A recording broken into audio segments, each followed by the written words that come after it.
The UK still in recession and at risk of losing its AAA status. Spain still in recession with 5 straight quarters of negative growth.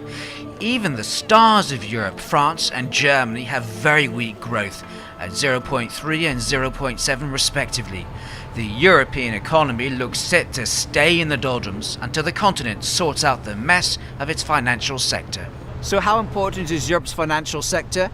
Well, here in the UK, it represents around 9% of GDP and 15% of all tax revenue. On top of that, before the economic crisis struck, the City of London provided around 30% of all new economic growth. In France and Germany, it's around 6% and was growing rapidly until the financial crisis. Their proportion of GDP almost doubling over the past 15 years. Not anymore. Faced with the prospect of major regulation that could further hamper the sector, bankers, economists and investors went on the attack at the European Leadership Forum in London. Their concern over regulation will hammer any chances of real recovery. Attracting international banking stimulates the economy, provides jobs, pays taxes, and I think the City of London is an important part of this economy, so I would hate to see activity being pushed offshore by the UK acting out of step with the other economies in the world. In fact, it's already happening. To some extent, we're already seeing that with the hedge funds, with some resources moving to Switzerland, in part perhaps responding to the tax regime in the UK. So it's a very risky thing. The banks may not be popular now, but they are necessary. Any regulation which too heavily restricts risk and ties up cash and safety holdings will have a knock-on effect for the wider economy. HSBC Holdings is one of the few banking institutions not to go to the British government for a cash injection to stay afloat. It's now taking the lead in the fight back against over-regulation. The danger is of going over the top with risk aversion,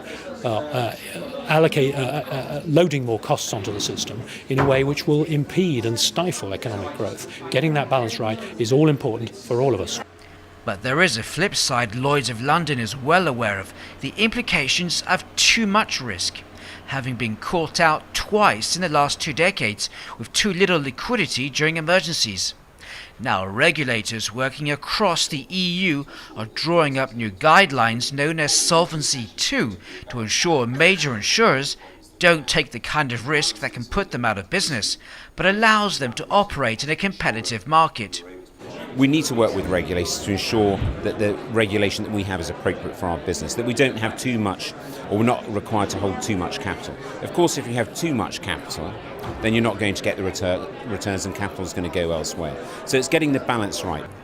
At recent G20 meetings, however, a consensus is growing after the initial anger at massive bonuses for failing bank chiefs that regulation must not now appear to be a backlash, knee-jerk reaction. When you are regulating, in the heat of things, that's not a good idea. I think it's going to take slow, careful thought, a lot of discussion, and we're going to make some mistakes along the way. But I guess that's the way of markets. But time is a luxury they don't have. While Europe flounders and dithers, other parts of the world are rebounding from recession. The World Bank says China's economy is expected to grow by 8% this year, growth that will accelerate again next year. Indonesia is over 4% this year, and India above 6%. There could also be other lessons to learn from Asia. It had to sort out the mess from its own financial crisis a decade ago. The region is now buoyed by international investors attracted by the stable financial environment. We have gone through, if you look at the banking system, for example, that we have gone through some restructuring, and there is a certain amount of government intervention in managing the financial services sector, that it has become very stable and very much acceptable to investors.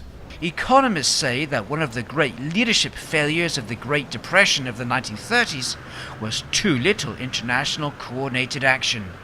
That's a mistake current leaders would overlook at their peril.